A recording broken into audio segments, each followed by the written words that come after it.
to my channel. It's just Shania here, and as you can see by what I'm wearing, black robe, red lips, big hoops, and strawberry. You know it's a Just Chatting segment. Are you ready to learn something new and hear my opinion? Yay. So when I still started, my English is terrible. I'm sorry. I feel like I'm just foreign or something. So when I first started filming this video, I thought it was going to be a message to college students, but I realized that I have never really had the college experience, but what I do know is how to be a boss ass chick, okay? And just pretty much tell you how to work full-time and be in school full-time and really boost yourself higher than anyone in your like your grade or in your semester or whatever. I'm just going to give you a little background. So let's start from my freshman year of college. When I was a freshman in college, I was working at Urban Outfitters. From Urban Outfitters, I presented myself highly and I moved up to Bloomingdale's. From Bloomingdale's, I quit Bloomingdale's and now I'm at Saks Fifth Avenue.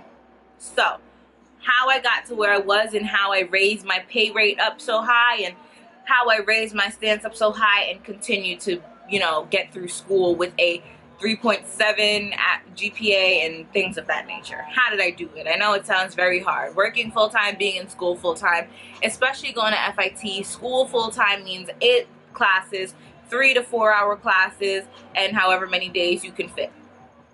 Okay, so straight out of high school, I'm just going to tell you guys a little sad story before. And this is a warning story because I do not want this to happen to anyone else. It was a very scary moment in my life.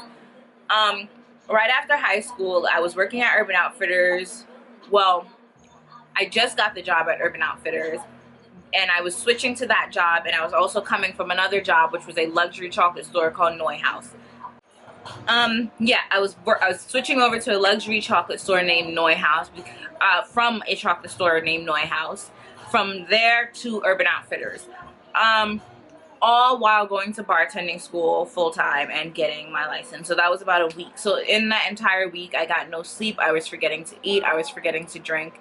And I was getting really sick. So what would happen to me was I would go to Neuhaus and I would go to bartending school in the morning, go to Neuhaus, then go to Urban Outfitters, or bartending school, Urban Outfitters, Neuhaus, and just 3 places in one day. All from traveling from Queens, 2 hours. I would have to wake up early in the morning. I wouldn't be home till late at night. And then I would have to wake back up and do it all over again. Since I was doing that, I was extremely tired. I was exhausted. I was forgetting to eat. I was forgetting to drink water. I was forgetting to drink anything at all. And I became very, very, very sick. I started to break out in hives. I didn't know what the hives were from. They would happen for maybe 2 days and then go away. I went to the doctor once. But the hives weren't there, so he wasn't able to see it. So then he couldn't treat me properly. Well, he couldn't treat me at all because there was nothing. He had nothing to see. One day my father was picking me up. Well, I was coming from work. It was about 12 o'clock in the morning, and I almost passed out. So I caught myself. Well, no, one of my coworkers caught me because I literally fainted, and I called my father. I told him I'm getting on the train. If he could please pick me up. I was not feeling well. He picked me up. As I got in the car, and as I was on the train, I felt life, not life, but I just felt, like I felt done. Like my body was no longer able to support itself. Like I was just like about to cry. It was really the emptiest I've ever felt, and I don't know how to describe that feeling besides saying empty, because I literally had nothing keeping me up. Like nothing was there for me, nothing. And I don't know how to explain that feeling unless you know that feeling. There was just literally nothing there for me. So my father picked me up, and I just got in the car, and I didn't know, it was pain. Something hurt, but I didn't know what hurt. I felt empty. I couldn't understand why I couldn't breathe. I couldn't understand why my throat was closing. I thought I was gonna die. So I went to the hospital, and they said I was just dehydrated. I was malnourished. It was just pretty much everything that I was forgetting to do because I was so busy was what was wrong with me. And then I had to seriously take it easy because I was overworking myself. I wasn't spending time taking care of myself or anything. There was days where I wouldn't go, like I would sleep, but it would only be for like 2-3 hours. I wouldn't eat at all.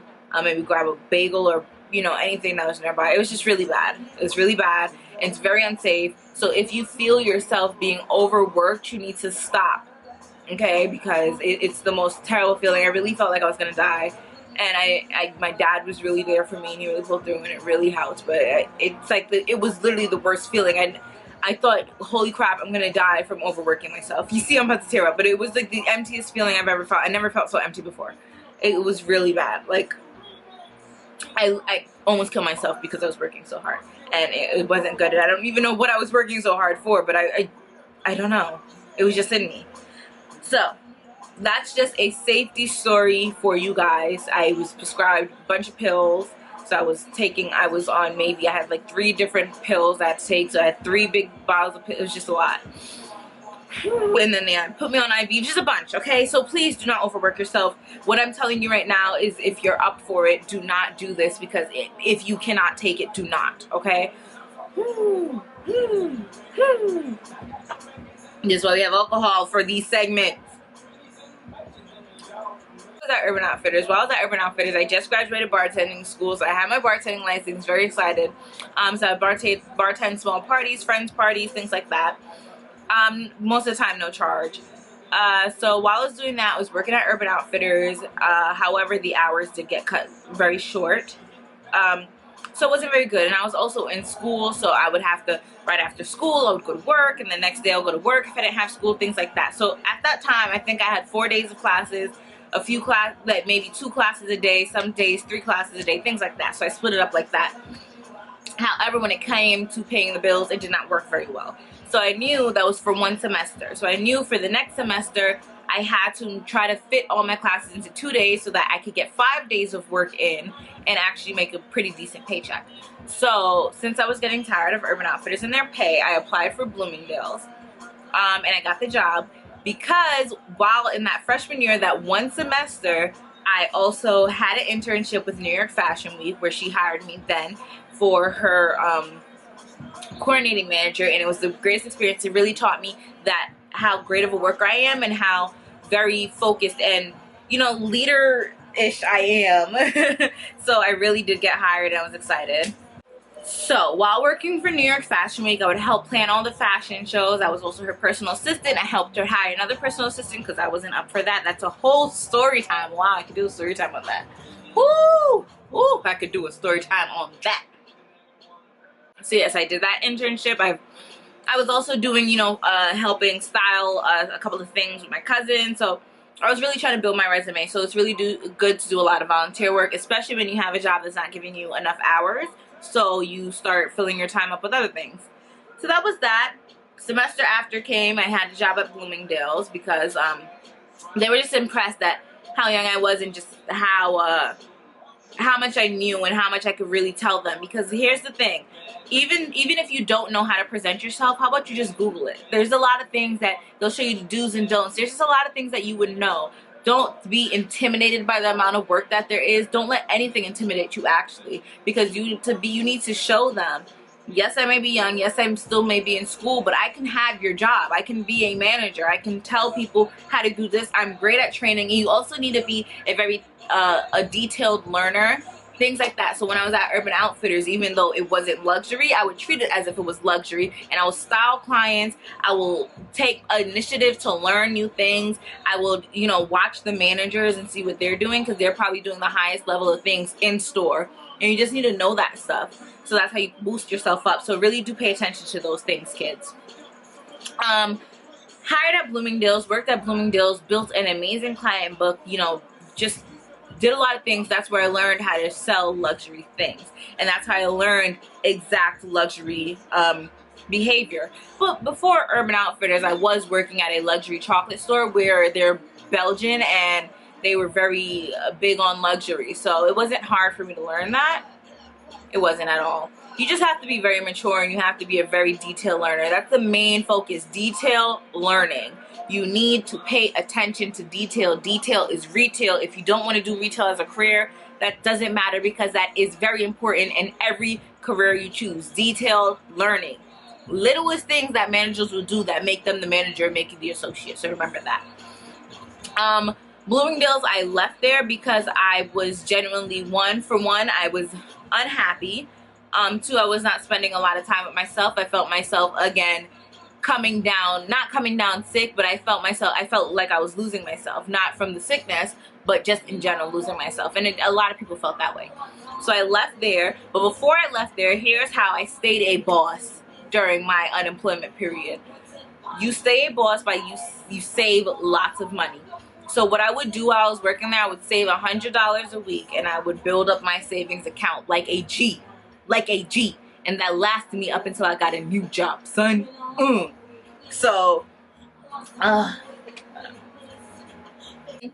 mind you, I'm going to reveal my age. I'm 20 years old, and my resume is very impressive. I feel like I could be in a manager position. If I applied for a manager position right now, I feel like I could at least get an interview, and that is where you do show them who you are and show them why you're qualified. So, and mind you, I'm not bragging right now. I really do want other people to, you know, be this way. You need to act as if you're older. Act like you're a manager already. These are, yes, and I say act because it is an act. Because once you act something out, and me being an actress, I can tell you, when you act something out, you feel yourself taking on that role. You feel yourself becoming whoever you're acting, like who you're acting as. You're being that character. And you being that character is the best thing you could do for your career. So, I was doing Bloomingdale's while being in school, so that means 5 days a week there, 2 days a week at school, and you have to do it. These are things you have to do. You want a good paycheck? Go ahead. You know, these are just, they're just what you have to do, and that's if you feel like you can do it. If it is too much for you and you feel like the pressure of school is too much, then by all means, you know, a lot of girls in FIT think so too. But to me, it's not. It's like, it's light work, sort of. Yes, you lose your social life, but who the hell needs a social life anyway? You have a social life. Well, you know, it's really hard to give advice because everybody's different, but it's just, if you really do want to be successful, you need to hustle and you need to put in the work. And who cares about a social life? You'll have a social life whenever you get where you need to be and you're able to afford a social life. But your priorities need to be straight, and you need to know where you want to be, and you need to get there. And these are the things you need to do. You need to sacrifice your social life. You need to, you know, be diligent in your work. So even though you're working extremely hard at work, and then you even come home and people from work are still contacting you, just feel honored that that is what it is. Like, they can't function without you. You're an important part to that job. And you still need to go home, sit down and type your essay while messaging clients. You just need to collide these things, and it feels good because you're like, God damn, I'm making myself important as hell. Like, I'm important. But if you do feel like it's too much and you rather get some sleep, or, you know, I mean, you can do that by all means, but hustling feels 10 times more, just saying. So now I left Bloomingdale's, I saved up, I was able to kick back and just go to school for once and actually come home and go to sleep. And then from then I'm now at Saks, and I do customer service at Saks, making more than I made at Bloomingdale's.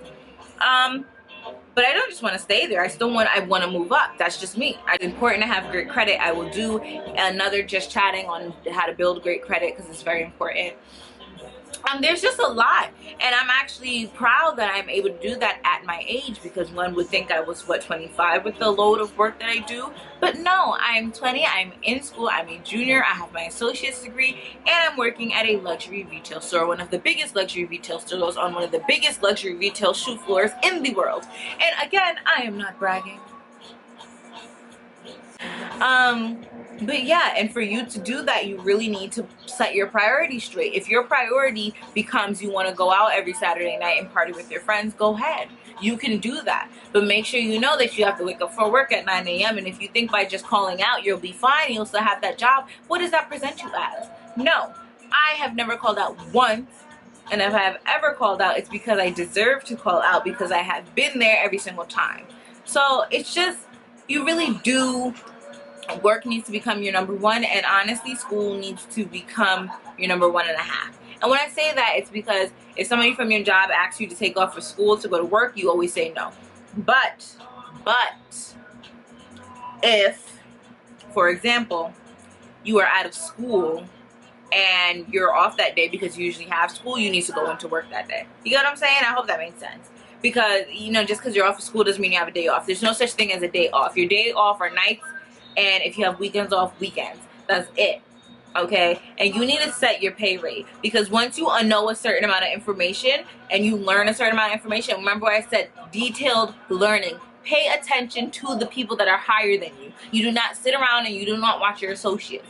Okay, I know I go to work and I talk a lot with everybody, but you know who I pay attention to? I talk a lot to people, but who I pay attention to are the people higher than me, my managers, the store manager, things like that, because they're doing 10 times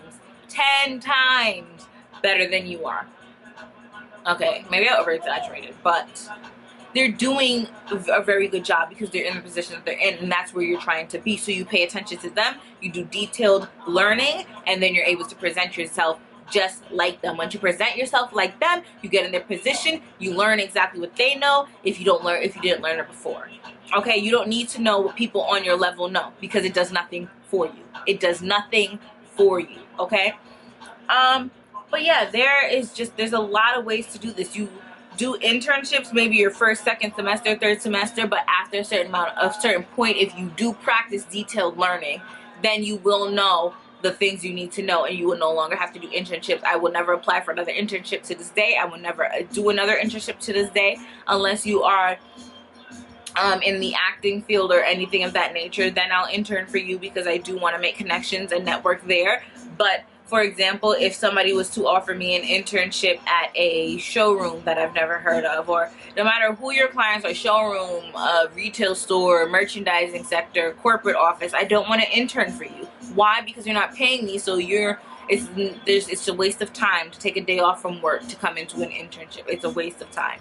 It's free labor, and I know, and now I am worth a price. Always remember, you're trying to build your price. You will become worth a certain price. Okay, freshman year, you're worth, maybe if you can hit $10, $11, you're great. But everybody expects you to be worth $25 by the time you graduate with your bachelor's degree. If you follow what I'm telling you with my details and things like that, I am telling you how to be worth $25 with your associate's degree. Okay, and I'm not lying to you. Now, there are exceptions to what I am saying. I am not the master of this. I am not the highest that I can be, but I am proud of where I am, and I do respect the fact that I am where I am, and nobody can take that from me. I don't care what anyone says, honestly, okay? Okay? Now, if you're lucky enough to get higher than where I am, which there are multiple people who are higher than, I'm not even where I want to be, but I'm happy where I am at this moment. But I'm still shooting for higher. Like, I still apply to different jobs. Listen, there's no stopping. You never stop. You get a new job, you don't stop there. Don't stop there, bro. Remember that. Never stop. Never settle. Never stop, never settle. That's something. I heard that somewhere. You're lucky enough to be higher than where I am, and you're making tons of money, but you defy the way of the real world. How, you know, going through work and doing school, but you're doing something that you're happy at the age that you're at. I'm so proud of you. I want to be where you are, and I am working on that. And there are so many ways that you can do that, but I can't tell you until I get there. But don't just, you know, sit and dwell on what I'm saying, because I'm just telling you my way in my real world. I've been in the world of retail, and I've been in the world of actually having these jobs 5 days a week and going to school 2 days a week, things like that. That's my reality. There are other realities out there, and do not ever put this wall up where you're not able to pass it because you think you're not able to climb that wall. You are able to, and you will find a way, and I will find a way, and we will all grow together. Big happy family. No, but seriously, it's a very tough world out here, and I know people get like extremely scared, because it's like, what do you do when you have no idea how to get somewhere? Like, who do I ask for help? You know, what do? You figure that out. Only you can figure out what you need to do. I'm gonna try to defy the way to become an actress. I'm gonna try to create things where you don't have to put in thousands and thousands of dollars just to follow your dream, because there are other ways, and I know everyone has seen it, and I feel like we can all do it. And this way is not the only way. It's not. I'm just telling you the way I did it, but I'm trying to defy that way even. I don't want to keep doing that way. I want to do more and more and more and more and more, because we can all be successful. There is enough money in the world for all of us, and we can do it. We can follow our dreams. There's just so much to do and so much to learn, and I feel like we can all learn that together. And I'm so tired of talking, and I felt like we just had the most informative conversation, the most fun conversation. I just love doing these videos because I get to just speak, talk. But yeah, you know, thank you so much for watching my videos. I hope that, I don't know, just talking felt good. I just like talking, you know. And we're gonna have another video. Who knows what it's gonna be about? Now I have ideas for other videos and other videos and other videos.